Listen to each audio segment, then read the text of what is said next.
everyone, I'm Daniel Pickett from Action Figure Insider, and it's a little bit of a weird one, but I'm still very glad that we were able to get together for Comic-Con at home. The good people at Comic-Con, they know we still we love everything that we love, and even though we can't be in a giant building all together, all 100,000 of us, we're still going to celebrate all the pop culture stuff that we love, and we've been granted another panel. This is Action Figure Insider's 15th anniversary, and this is our 15th anniversary panel that we've done for Comic-Con. So, yes, there you go. Thank you. And I've got a great group of panelists, which, it's kind of, we're always trying to look for the silver lining in this weird situation that we find ourselves in.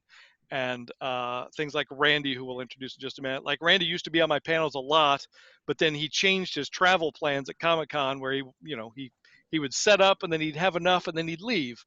And so he hasn't been on my panel in a long time, but now, since we're all sort of trapped at home, we're able to gather together. So thank you, everyone, for watching, for tuning in. We very much wish that we could, be there, looking at all the new stuff, experiencing the reveals, just talking to each other and just reveling, like, flying our freak flag that we get to do every year at Comic-Con. I dearly miss it. And who would have thought that Toy Fair would have been the last convention of the year? Very, very strange. So we'll start. I'll sort of say people's names, and I'll let you do the introduction of who you are, your title, and what company you work for. So we'll start. What for me looks like is on my. We'll start with Randy over here. Randy. Hey, Randy Falk, VP and Director of Product Development for NECA Toys. All right. Then we have Brian. I am Brian Flynn. I am the owner of Super 7. Then we have Jim. I am Brian, the owner of Super 7. Wait, what? Oh, no. So. It's a multiverse. No one's supposed to know that yet. Don't tell anybody yet. We could probably start that game show we wanted. No, exactly. Okay, anyway, I'm actually Jim. Sorry to ruin the surprise. I'm actually Jim Fletcher, the creative director for DC Collectibles. Excellent. Then we have Jeremy. I'm Brian, co-owner of Super 7. Jeremy Padawer, one of the partners of Jazwares. Excellent. And then joining us for the first time, this is his first time on a panel, Andrew. Hey guys, it's good to be here. Andrew Perlmutter, president at Funko. Awesome. So we do find ourselves in kind of a weird, wacky predicament here.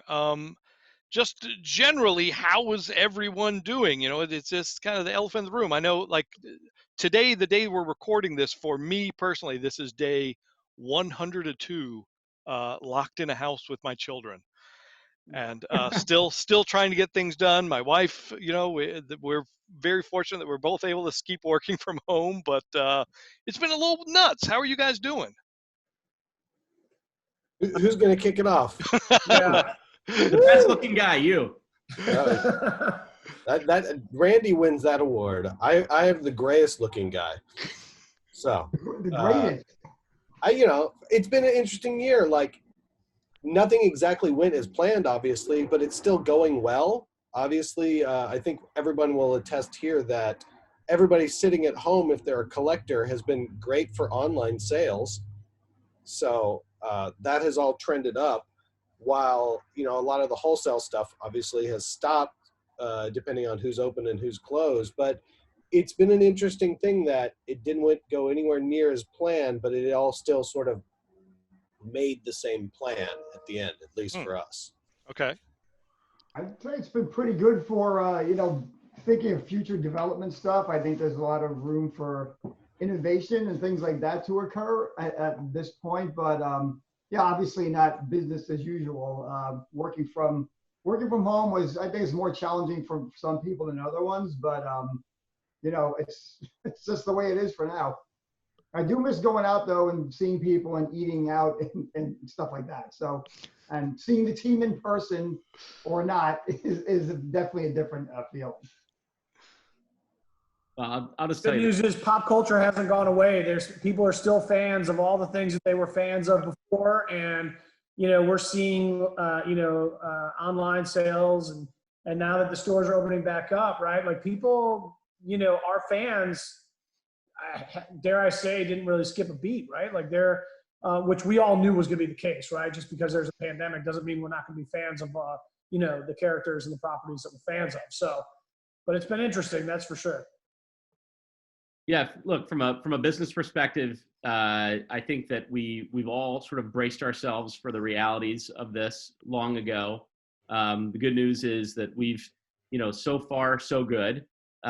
With that said, I have spent hundreds of thousands of dollars on collectibles in the last 3 months, and I am going to get thrown out of my house. But the good news is that I've created a lot of value for my future ex-wife.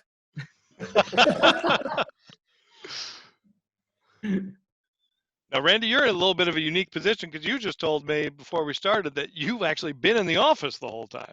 Whoa. Yeah, I have not missed a day, and there's a lot of Saturdays and Sundays in there as well. So we've been doing as much as always, but with less people. So wearing even more hats than normal, and just working around the clock to keep things moving and adapting to different plans for our exclusive delivery this summer, since there is no con, stuff like that. Trying to keep everything on track, especially as we expand our presence in places like Target and Walmart, which have stayed open, and we've gotten more shelf space, trying to keep enough product moving out there and restock, to secure that space for the whole year. So it's been busy.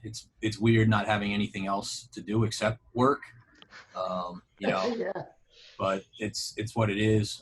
Make the most of it and try to get further ahead for next year. I think for the most part, the factories are sort of catching back up. As you know, it hit China first, and then you had Chinese New Year on top of it. So I think every one of us faced delays that 6 to 8 week delays on anything we had originally planned at minimum, in some cases more. But we're starting to see the light at the end of the tunnel from all of that. Nice. Yeah, and I'm not going to ask you guys any sort of proprietary or anything, but just stuff I have heard from other people in the industry, like when factories first started reopening in China, it was still tough, because Wuhan was still locked down. So trying to get all the amount of workers back to get going again, there were factories like poaching people from other factories, just trying to get things back up and running again, which, is kind of a crazy situation to find ourselves in. But I think the other thing we've really learned from this is, just how important play is, and just, how much these, I don't want to call them distractions, but kind of how important our fandoms are to keep us active and from going nuts, and sort of what Jeremy said earlier, like ordering stuff in, like trying to get, it's that sort of comfort shopping again, just trying to, feel a little bit of sense of normalcy.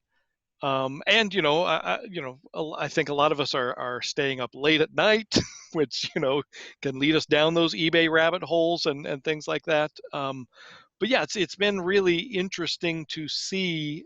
But I think it's been kind of spectacular too, because it has forced us, because everyone's at home, it's sort of shifted our schedule. So there are groups of collectors that I've only known online for years that we've had like some Friday night Zoom sessions and stuff, which has been really great, like getting to sit and talk with each other. So the sort of silver lining of it is, I think there's been some really great connections made during this.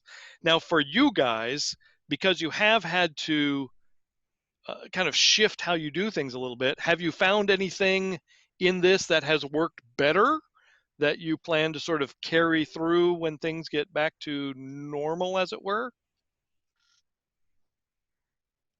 I mean, I think the idea in general, beforehand, I was always like, you have to be in the office to really touch and feel the toys to make things work. Like, you need that. And I think now the sort of shuttling of prototypes between people and where things get shipped to. I don't think that there's going to be any way that I can honestly assume that my staff is going to be in 5 days a week going forward. It's probably every meeting going forward is going to be a couple people that are at the office and a couple people that are zooming in or something. I think that part is the very easy part to go forward. I think on the product side, it's a little trickier because you know, you want to bring new things out, but you kind of have to have that place where you'll have that mass of people in one spot to really see, touch, and feel the toy. Like, how do you get it in front of everybody again? And that's what you really lose with the San Diego or New York going away, is that you don't have that concentrated mass of people with eyes on something that can say, oh, okay, I want to show you something new, talk to you about it, actually engage with you on it. That's much harder to do online without it just being some sort of, feels like a cheap car salesman video. I think you're right. I think that the whole way that business looks at in the office, out of the office is going to change. I mean, personally, I've taken sick days, but I've never really had a sick day. Like, I don't remember ever really having a sick day. I've always worked from home if I've been not feeling well. And I think that we just need to regroup and reclassify the way we look at certain things, because I think people would, I think that vacation days, I think I've worked every vacation day I've ever had, but no, this is gonna allow us to all step back and say, how has technology changed the way we approach in the office, out of the office? And for us, for the lack of efficiency, I think people are working a little bit harder, but that also substitutes for their drive time. So to some respect, as much as you can quantify, the efficiencies, I certainly don't see any indicator of things not getting done. And some of it didn't change, to your point there, Jeremy. I don't know if a lot of it changed that much. I mean, look, none of us are stationed in China as many times as all of us have probably been there. Most of my dealings with our, vendors overseas and the staff we have over there is like this.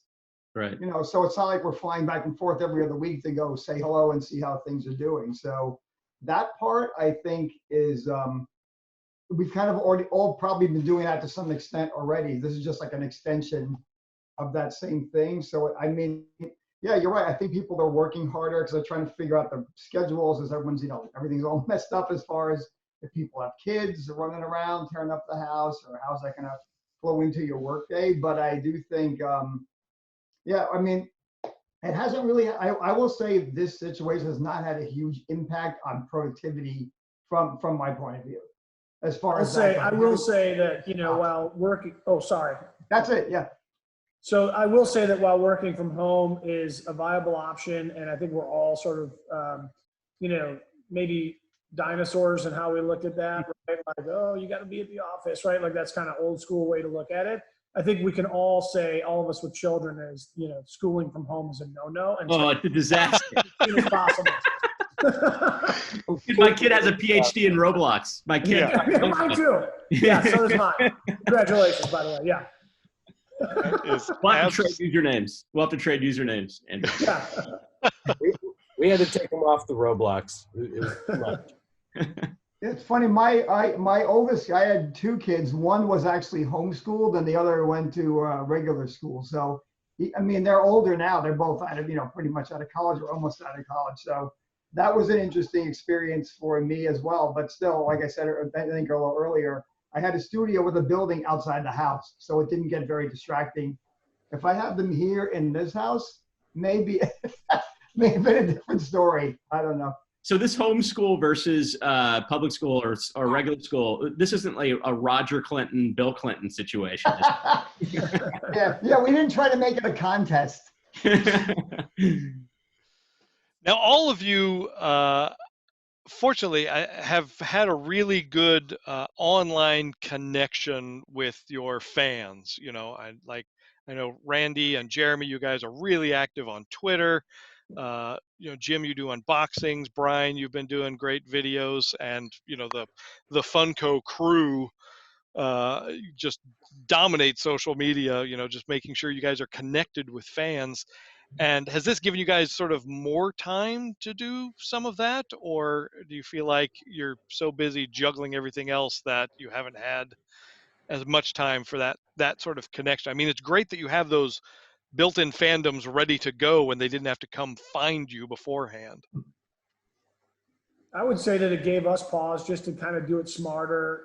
We have a tendency to bombard people with information just because that's the nature of how we release product, and we are always coming out with a lot of product, and we've got something for everyone, so it's kind of a broad offering of product. So I think during this time we've kind of taken a deep breath and said, okay, how do we convey this information smarter, and so that our fans can consume it a little bit easier, and it doesn't feel like a job. All the information that we're pushing. So it's been good for us to kind of take a step back and say, how do we do this so that it's smarter?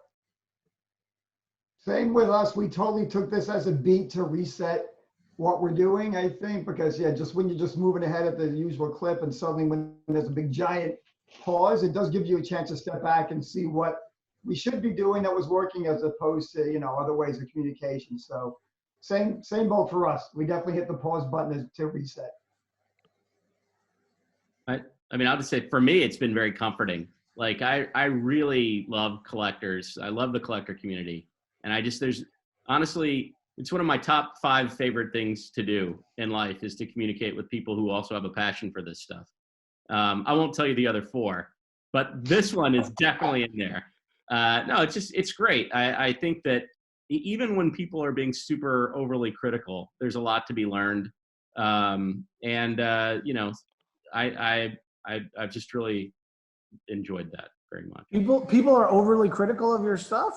Listen, yeah. That's yeah, weird. Why not? That's super weird. Oh, huh. Okay. Yeah, I've never had that either. Have you never had that happen? News to me. Yeah. Yes. I like to call that a Tuesday.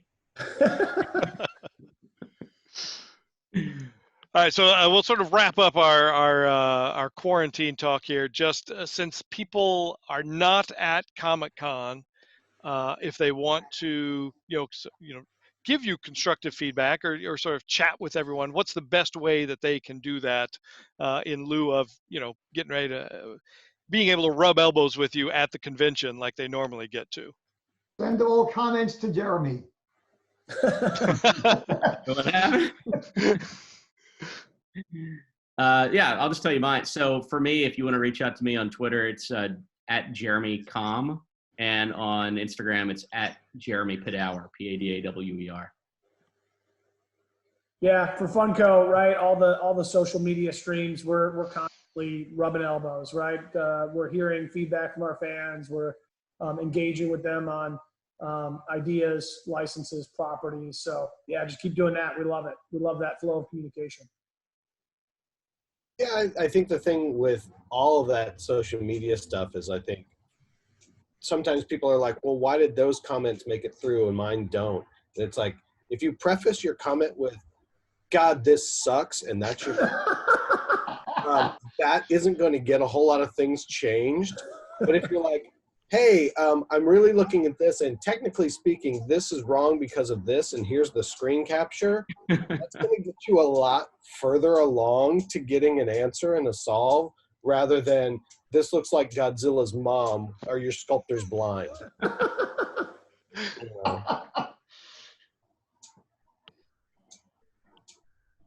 How about you, Randy? How do they get a hold of you?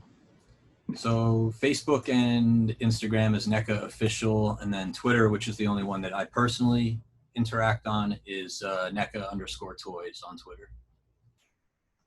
Excellent. Jim, did you say yours? Yeah, no, ours is still we still have our Facebook page up. We still have stuff up on Instagram. We do look at all the comments there. It's just DC, now direct again. That's right, yes. So we do look at that, and well, honestly though, we look at a lot of the other boards too. We go to Sculptor Forum. There's a lot of Statue Forum. There's a lot of other places we look around for comments just to see, because a lot of times people are getting QC issues that I'm never going to see. So it is interesting, like even Jeremy said, when you're getting any kind of critical feedback. It's good to get it because, obviously none of us on this call are looking at every single sample that comes out of China. So it is actually interesting to see people post stuff up there, and we definitely are listening.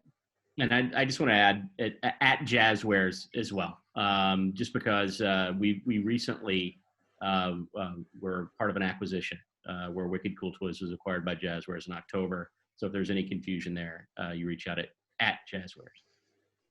Excellent. So yeah, so now if we kind of start looking back, there's been a lot of growth recently. We don't have to go all the way back for the 15 years, but I know like Randy, like NECA has Loot Crate now. Funko has, you've got like a games division now and an animation studio. Jim, Warner Brothers is now part of AT&T. Jazwares is, keeps expanding like we've never seen before. Like, can we kind of talk about the transitions that we're seeing and because if we think about that sort of, we've always sort of thought of toy companies, there's been kind of the two big guys at the top, Mattel and Hasbro, and then Lego, but it just seems like everything just keeps expanding more and more, and when you guys 15 years ago were sort of smaller players, I think you have really taken a significant chunk and really carving out your own very interesting paths of late. Does anyone want to kind of talk about the new developments that you've been seeing in your organizations? Yeah, I'll just say that, over the last, 15 years, for me, 10 years working directly with Funko, we've seen a lot of growth. And, as Randy was talking about his expanded shelf space at mass, I love to see that, right? Like it feels like, that there's the guys up here, right? And then there's these guys, right? And these guys seem to be growing and bringing product to market that I think a lot of collectors and fans, only could access through alternate channels before. And I feel like that's shifting, and it's shifting for the better. It's bringing this stuff this product that's really authentic, right, to market. Not saying that Hasbro and Mattel is not authentic, they are. But I think that we've got a different sort of approach and a different fan base, and we're speaking from a completely different place, right? I mean, people still call Funko a toy company. I'm like, I don't like Golden Girls. I don't know kids that are buying Golden Girls or Bob Ross. So, but you call us whatever you want. So I love to see that, right? Like, I love buying Brian's stuff on HotTopic.com, right? They live. I'm like, I'm blown away by the fact that I've got a whole shelf in my office of all, most of your guys' products. So I love that, right? Seeing that out at retail, major win for everyone. Yeah, it's true. The collector community is still really engaged. I think that is definitely great to see. I mean, our biggest, really, Dan, to answer your question, the AT&T change was obviously a big shift for the studio overall. But probably the biggest change for us was going back to the DC Direct name just recently at Toy Fair. I mean, taking DC Direct with our fancy tagline, direct from the source, is why we're here. We're like toy company embedded within a giant studio, right? So we're supposed to be pulling stuff that's source material, or if we're contributing back source material, like with something like Bombshells, that becomes weirdly source material and then goes back out again. That's the big shift for us, was really going back to our roots and looking at what editorial's doing, pulling stuff out of what they're doing, kind of continuing the storytelling from the DC brand. I think we had gotten away from that a couple of times over the years, and Dan, you've covered us at multiple toy fairs, seen all kinds of different things roll out. And I think going back to our roots, so to speak, is a really cool place for us to be. We're more involved. We're kind of like involved with consumer product as well. So it's definitely put us back in a place where we're feeling pretty good about everything as far as that goes. We have a much more focused mission statement going forward. So that's where we are right now. Yeah, I mean, I think sort of what everybody's saying is that over the last, 20 years, but especially I think in the last 5 years, it's accelerated where all of those niche products and things that used to be on the ancillary sidelines of either licensing or distribution, people have realized that there's far more people looking for those than are available, and people more and more are opening up their arms, if you will, to be able to carry and sell that stuff. So, it's not that I think the stuff is so radically different in concept. It's just that now you have retailers willing to take a chance on it. And once that proves to be valuable and worthwhile, then that starts everything else, which has benefited all of us. It's the democratization of the internet in a lot of ways. It's purchasing price. It's shipping becoming more and more affordable rather than less. So all of those things have made it so that there's a confluence of times where you can actually manufacture this, where a lot of the product that we're making would not have been able to be affordably manufactured 25 years ago. Then now you can. You can make runs that are much, much smaller and sell them to a dedicated fan base. Yeah. And I'll just tag on. I think that there's been so much change in terms of the perception of who the consumer is from both the manufacturer and the retail level. And so, for instance, 20 years ago when I was at Mattel, the collector of, I'm looking at all the He-Man stuff, the Masters Universe stuff there. And I worked on that 20 years ago when we brought it back.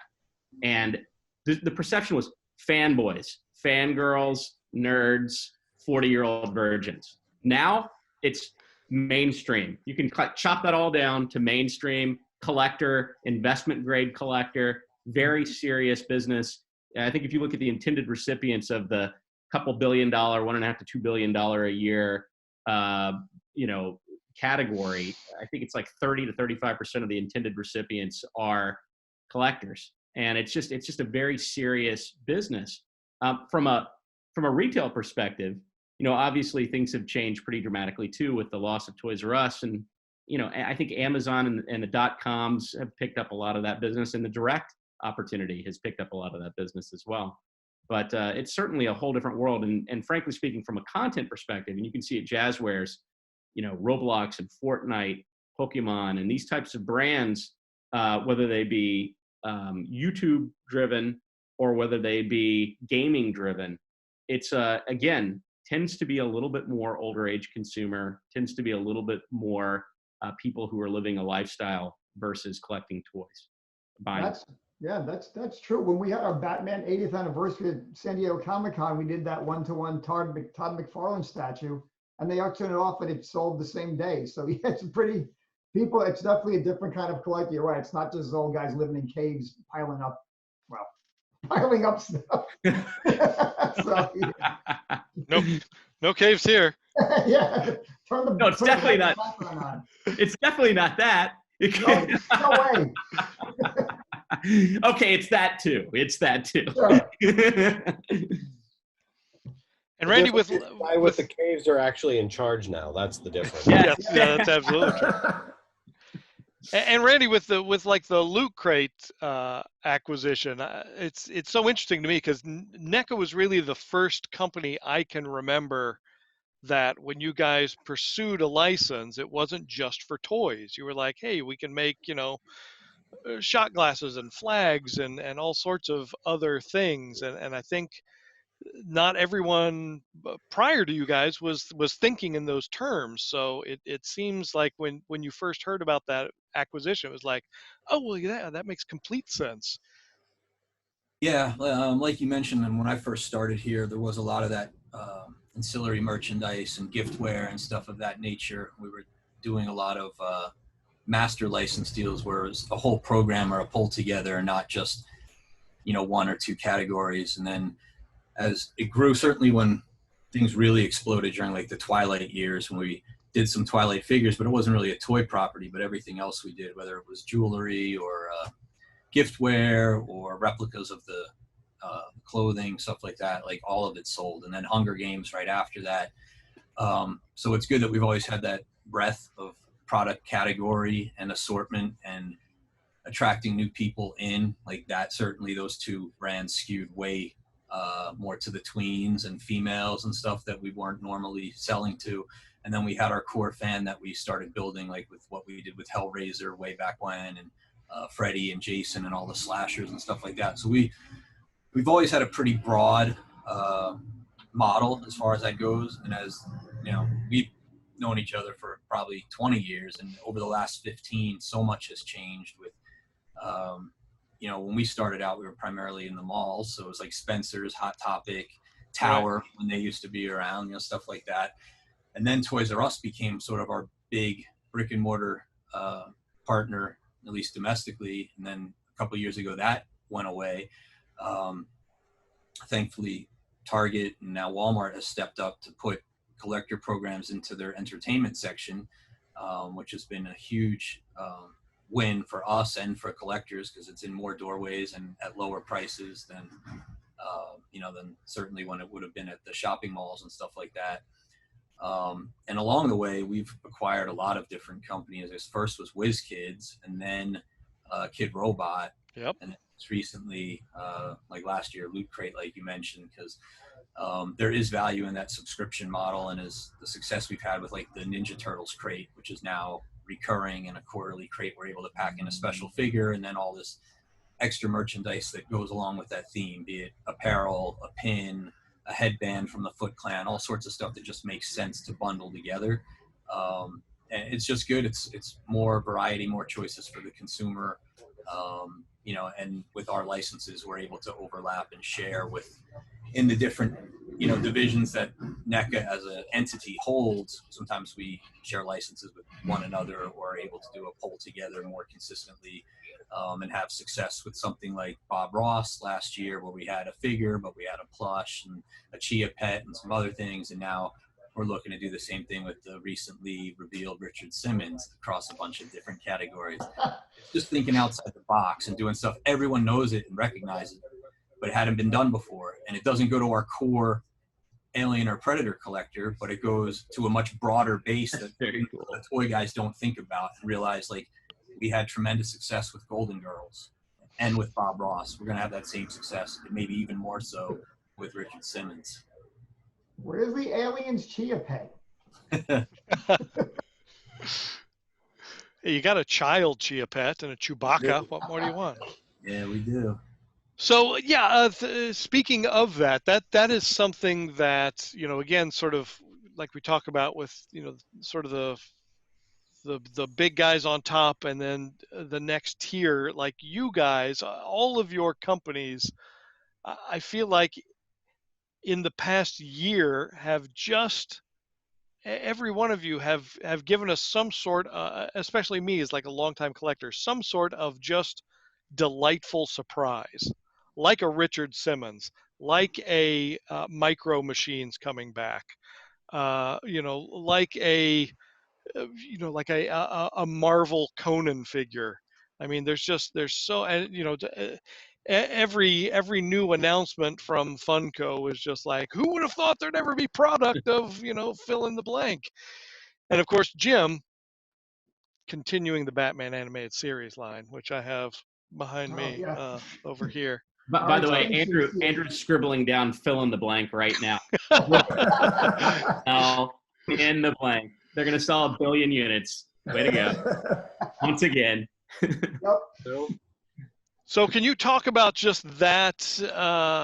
Again, there's a lot of sort of outside the box thinking, I feel like, and just pursuing those things that, you know, wouldn't necessarily be the top things on the, you know, on the whiteboard.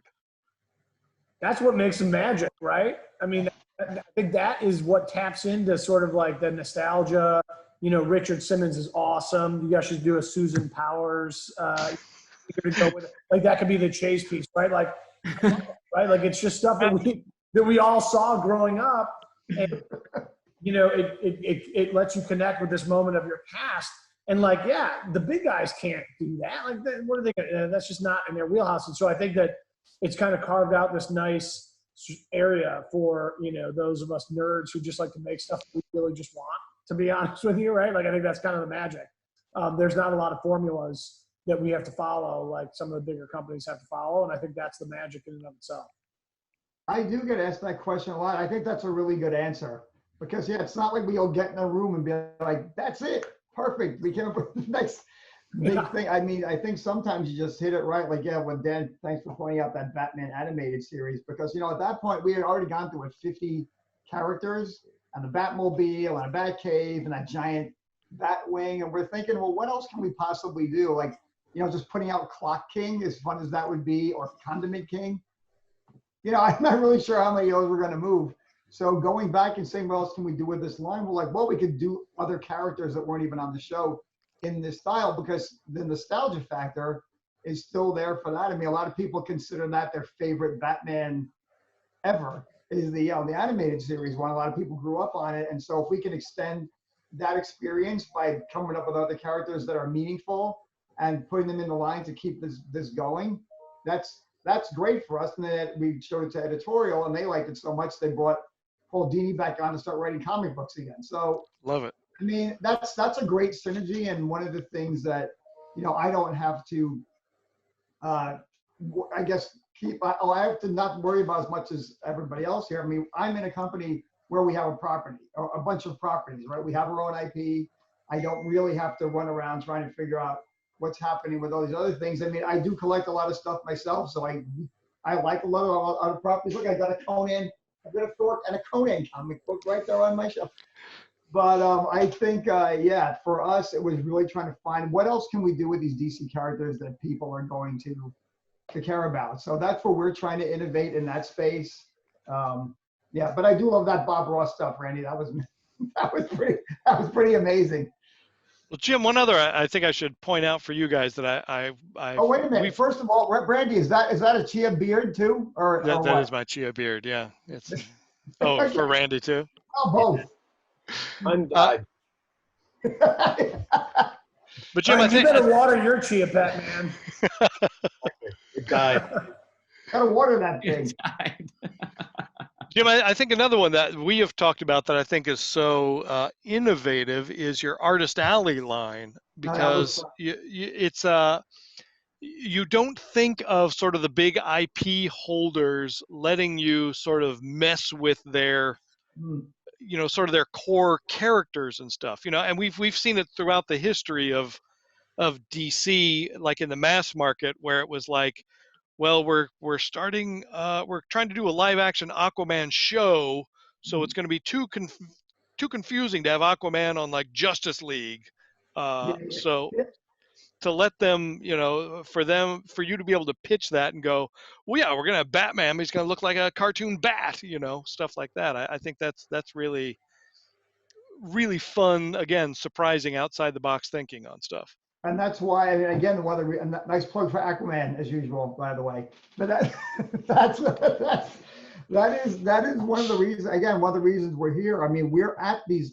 That's one of the reasons I am going to miss these conventions a lot. Like besides just the interaction with people, that program literally came from us walking around through all the indie art sections or going to Decon or whatever and saying, what else is out there that I can do, and I don't have to move like 10 billion units. Even to what Brian was saying earlier, you can do a lot more short runs now because the technology is different and so much has changed. So finding art out there that's really interesting that people haven't seen before and applying to our characters, since we are the IP holder, it makes, it honestly makes my life a little easier in that respect.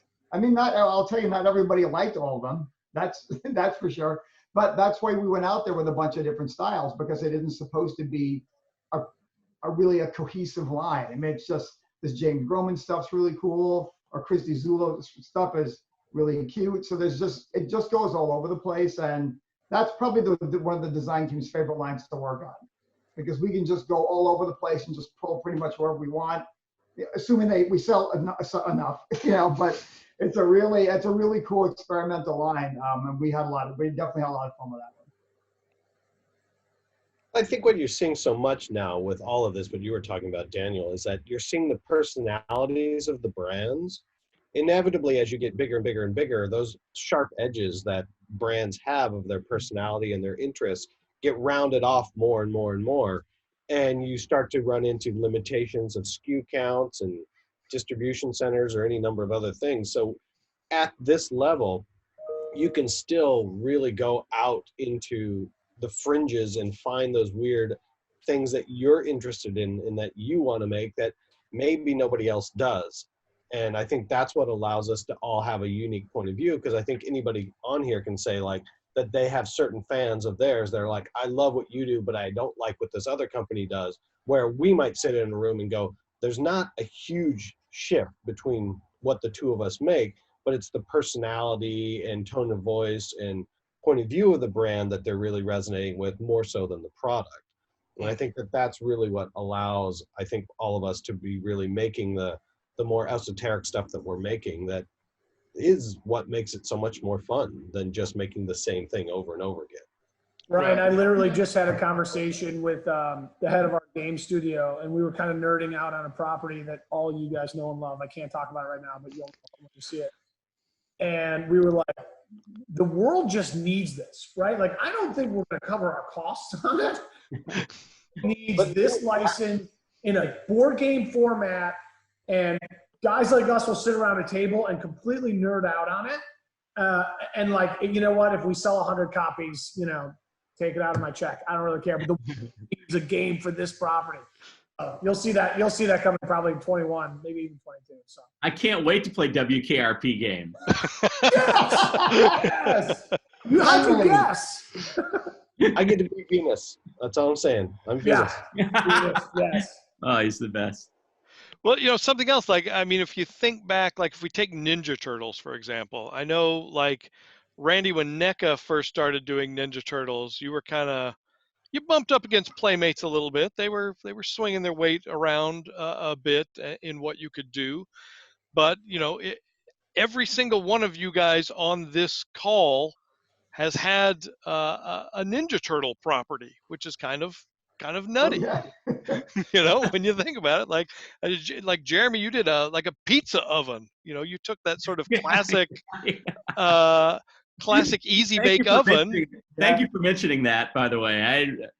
I think that's brilliant. When I first saw that in stores, I was like, well, how come no one's taken that concept and applied something else? So like, yeah, now we can all have, you know, these different interpretations of the Ninja Turtles. And I think that's been really interesting to see some of these different licenses. Another one for, you know, I think Randy, you know, who would have thought at some point that you would be able to, you know, make like the Predator from Dead End and stuff, you know, like these licensors.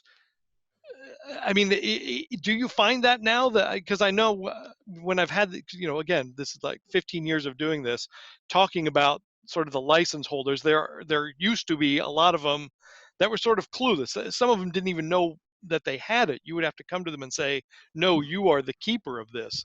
But then still being able to explain, this is what we do and this is what people would like. I mean, have we found a shift in that a little bit? Is it more sort of the same idea of we're the guys that played with, you know, all the Kenner stuff, and now we're making the toys that we've always wanted to see? Are we seeing that on the licensing side of things too? In my experience, not as much as I'd like. I think there's still a lot of us having to provide that education or context to sell those ideas in.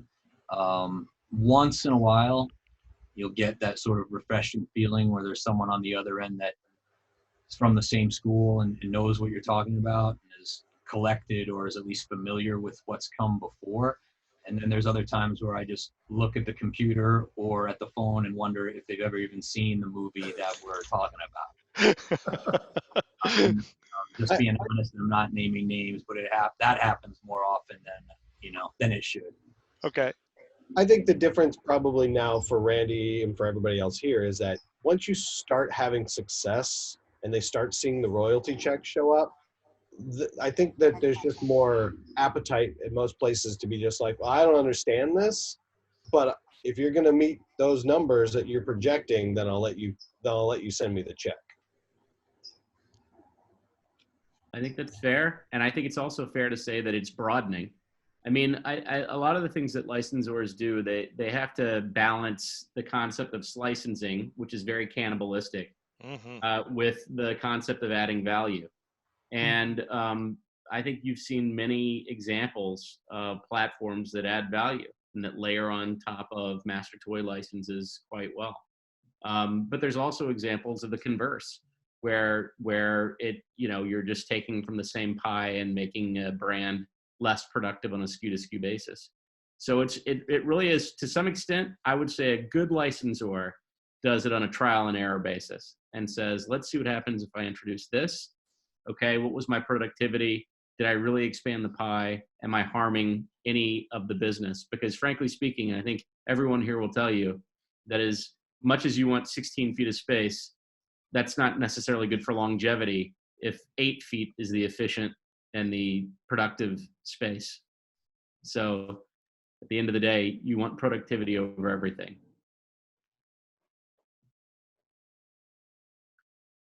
And now I've bored everyone. Yeah. That's when they all die. And no one has anything else to say because yeah. Put the cute toy back up. Wait, what? Oh yeah. Don't play that game. So get out the scissors. Why does everyone have scissors? I don't know. That's what you do during COVID. You have to, by the way, Daniel, congratulations, man. 15 years. I'll tell you what, you've really made a giant footprint in this industry. And I think that everyone has a tremendous amount of respect for you and knows you as like the glue for a lot of what's happening. And it's great that you're such a critical part of this industry. And we all look to you as someone to help congregate us all. And thank you for continuing to do it. Yeah. Well, thank you. I've always been just interested in how the sausage gets made, so I've always tried to, we know Fandom has their own frustrations and things, and I've always kind of wanted to be that the guy in the middle. Like, decisions get made for a reason, and we might not like them, but I'm always like, well, let's figure out why that happened, and that sort of thing, instead of just everyone get your pitchforks or we're starting a petition or whatever thing like that. Like, let's have those conversations. And you guys being my friends and trusting me with that sort of thing, I greatly appreciate it, because I would not be able to do, and it wouldn't keep being fun for me if you guys did not trust me with stuff. Also because you do tell me things that I don't get to share with the world. But you also give me the access to be able to maybe sort of smooth some of those edges and calm the angry hordes on occasion. So thank you for. Yeah, I'll be calling you later today. I got one. All right. And thank you. Yes, thank you. Oh, it's true. Not a toy fair, Dan, without seeing you walking around the aisle, and even like talking to everybody on this panel just reminds me if we have toy fair, great. But I mean, walking down the aisle, we're all in is such a unique experience, and all the rest of toy fair, in my opinion, it's its own little kind of niche thing. And I mean, look, everybody here, I assume most of people here are collectors who grew up buying toys. And when I moved over here to Burbank, I brought a bunch of stuff back from East. I started unpacking all these old, even this thing. My grandmother bought me this. What is this thing? This is these old Marx Brothers Viking guy, and the sword broke off, sadly, so that's too bad. But I moved so much stuff out here of just like stuff that was important to me when I was a kid, and being able to work in this industry and giving back some of that joy in some cases it's pretty cool. I mean, it's really not a job I went to school for, but it's and actually there wasn't even classes for that kind of stuff, so it worked out pretty well though. And that's a really awesome industry we're in, and I'm really happy to be part of these kind of collectible mob that we're in. It's a really, really cool place to be. I love talking to people about all this stuff. And thanks again for putting this panel together. It's great to see all you guys kind of. Yes. Well, yeah, that's something, we've talked about in previous panels where, when you think about kind of the early days of toys, and even kind of back in the Kenner days, like a lot of these guys did not go to school for this. You know, they went for industrial design, and they thought a lot of them wanted to design cars and ended up in the toy industry. And I think that is why we have had such a golden age now, because this is a job and this is something you can pursue. And the people that played with action figures and loved them are now the ones making them and making the stuff they always wanted to see. And that is such a delightful time to be in as a collector. So good times.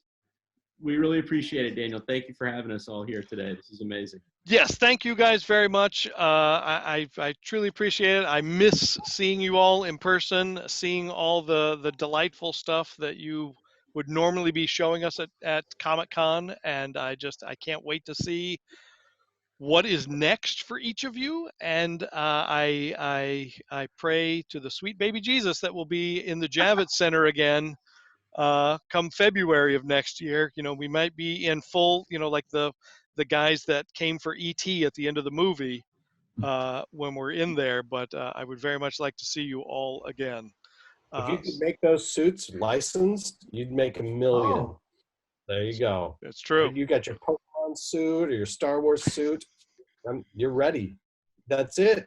Sounds That's like a right. Randy job. We're just coming up with $1 million ideas left and right here. And Yeah, wow. while I've seen some baby Jesus figures, I haven't seen any sweet baby Jesus figures. So I'm sure one of you guys are up for that. Yes. I believe Sweet Baby Jesus was the name of the band that became Green Day. True story. Is that really true? Really? That would be their first couple tracks on the double 7-inch Turn It Around from MRR in the very beginning before Lookout Records came out. Then they changed the name to Green Day. So there you go. It was Sweet Baby. Now we've all learned something. So it's not just fun, it's educational. Yeah. No one cared. I care. Well, all right, so thank you guys very much. Let's finish up with just a shout out of where people find you guys. Like if you want to give a URL or whatever, just so they can find all the magic stuff and all the blood and tears that you guys have been pouring into this stuff over the years. We'll start with Randy. Well, since I didn't say it last time, I'll say at originalfunko.com. At originalfunko is our handle on pretty much every social media platform. So awesome. Purveyors of good stuff. And then at Jazwares, wherever you may find that. And if you're looking for me, you can find me additionally. Yes. And we're at dcdirect.com. Same thing. Wherever you can look us up, just type in DC Direct and we should show up. We're at Super 7 at Super 7 on Instagram and Super 7 on Facebook, super7.com, and then I'm at Brian Flynn on Instagram because I don't go anywhere else. NECAonline.com, and then NECA Official on Facebook and Instagram, and NECA_toys on Twitter. And when stores finally open up again, I know Super 7, you've got 2 stores, right? And then Funko's got 2 stores. Are those guys open yet? we're open for business. You guys are open. We're open. You can call in and talk to Daniel or TJ, and he can pull something for you. But no one's going in the store yet. Fair enough. All right, gentlemen. Thank you so much for your time. I greatly appreciate it. Happy Comic-Con at home. And we'll all be in touch. Stay safe and keep doing the Lord's work. All right. Bye, You got it, everybody. man. Thank Thanks, you, guys. Thank Bye. you. Everybody.